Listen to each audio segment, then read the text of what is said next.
Okay. Welcome back to Nikolai's Comic Corner Classics as Non-Classic. This episode number 1470 and Doubleshot number 1364. One Valiant trade, one Marvel trade. Yeah, this is very typical lately for, well, after the next episode, there will be, but after the next episode, I'm pretty much out of Valiant trades. Alright, first up it is the Death-Defying Dr. Mirage. Yep, this contains her 5-issue miniseries, including her debut comic, which was I think it was Shadow Man Volume 3, number 5. Yep. This, of course, is written by Gene Van Meter, one of the few comics I've read by this guy. Now, I should point out something interesting about Dr. Mirage. Like, what was she a woman in the previous continuity? Nope, it was a guy.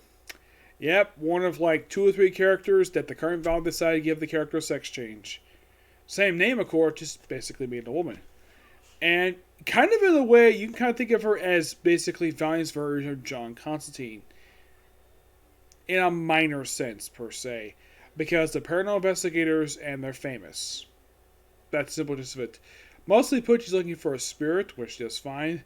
And she also, it's those frequent flashbacks to her late husband, which they said he actually died, and he gets freaking visits from her. The only reason why she's called Dr. Mirage because she could talk to ghosts. And there's also a joke about it in her debut issue that she thinks that, oh yeah, Ghostbusters thinks it's a documentary.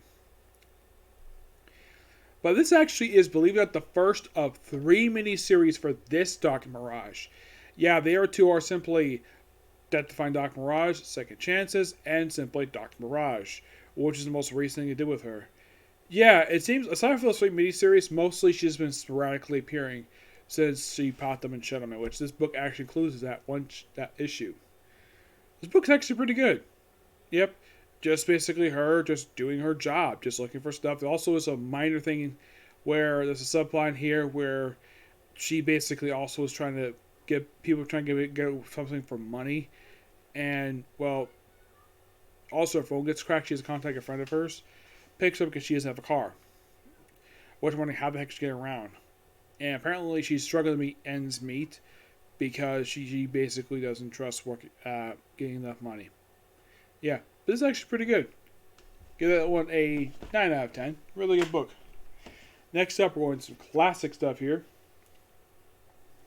This is Marvel Masterworks The Amazing Spider-Man Volume 6. This one is a bit of a shorter one for issues. This one contains your 62, 67, and number 5, and Spectacular Spider-Man issues 1. This is Spectacular Spider-Man magazine, mind you, not the ongoing series Peter Parker Spectacular Spider-Man. The 5th annual is the last annual Stan Lee would ever write for the series. Yep, the last one. And this one was loosely adapted for, I believe it was an episode, definitely episode 4 of the Spider-Man animated series, where basically Spider-Man finds out about his parents' lives as CIA agents, and the fact that the Red Skull was responsible for their deaths. Thanks to, of course, information from the finisher. Now, I should point something out about the Red Skull appearance in this book. This is not Johann Schmidt as the Red Skull. This is the communist Red Skull. Yeah, I have no idea why. As far as I can tell, Spider-Man has never met Johann Schmidt. Nope. Despite how long he's around for.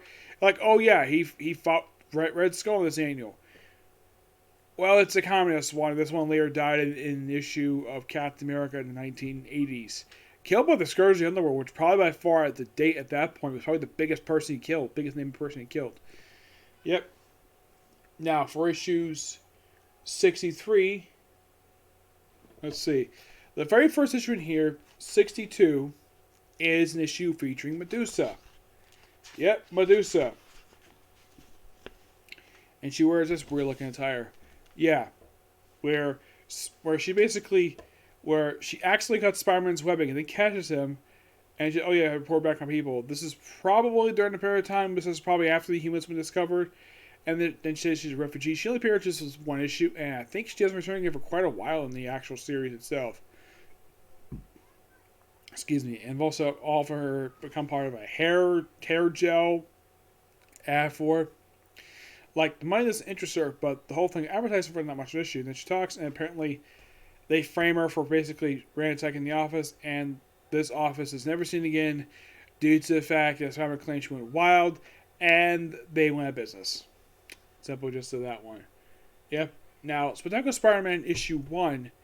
This one is quite interesting because this one was actually reprinted for an issue of Jerry Conway's run, issue 116 and 118. Yep, this actually was reprinted for that one. Well, basically reimagined.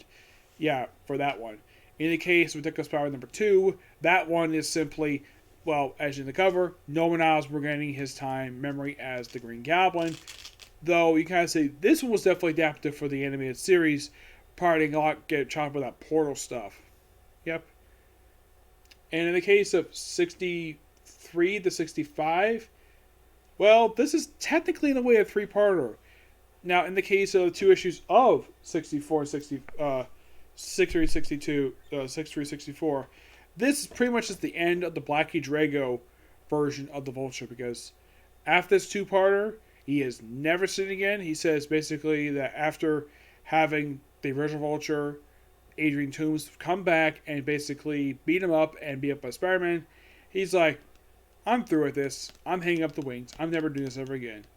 And he stuck to that. And after this, he would not be seen again until, believe it or not, Marvel Knights Spider-Man, I think it was issue number 10, I think it was. Yes, Pierce for a Braybridge cameo.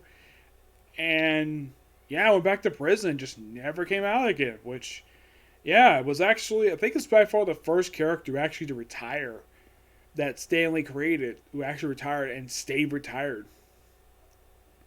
Adrian Toomes also got a chance to fight Spider-Man and do stand to the Beagle, and during the course of the battle, Robbie Robinson got injured, but luckily enough, Spider-Man protected him from getting from basically getting more injured than he was.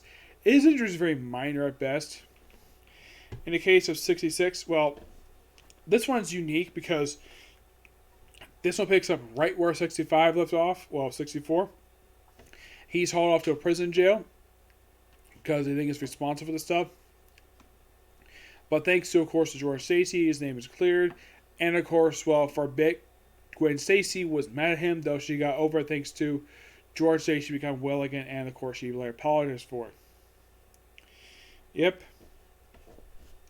In the case of 60-67, it's the return of Mysterio for another weird Mysterio story. Yep. But, yeah, that's all that happens in these issues. Now, yes, Stan Lee does the majority of the writing here. The artwork is interesting at best. Now, John Romita Sr., he would do the artwork in here. Excuse me. Yes, we have many color artwork in these issues. Now, for issues 62 to 66, that was done by Don Heck, Jim Moody of 65, and the second issue is Particular Spider-Man. Larry Lieber. If you don't know who this guy is, he's Stan Lee's brother. Yeah, he occasionally worked on this book with his brother, with Stan Lee. He worked on the 5th annual. He did the artwork for that, and he also worked on the first issue of Particular Spider-Man. Mary Severin does also Inner 5 as well. Yeah, this book is really good. Give this one roughly a 9.5 out of 10. Actually, I'll give it a 10. It's just really good. Yep, and this kind of is a way of gearing toward the very end of Stan Lee's time on the book.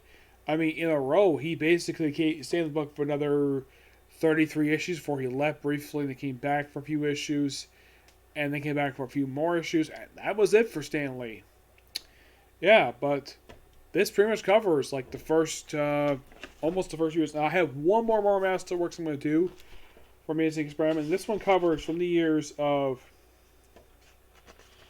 this book, anyways, from July 1968 to December 1968. Yeah, not much time with this one. Yeah, only about 6 months. Yep. So yeah, that's a particular review. Stay tuned. My next review should be One Piece. Okay? Next video. Bye.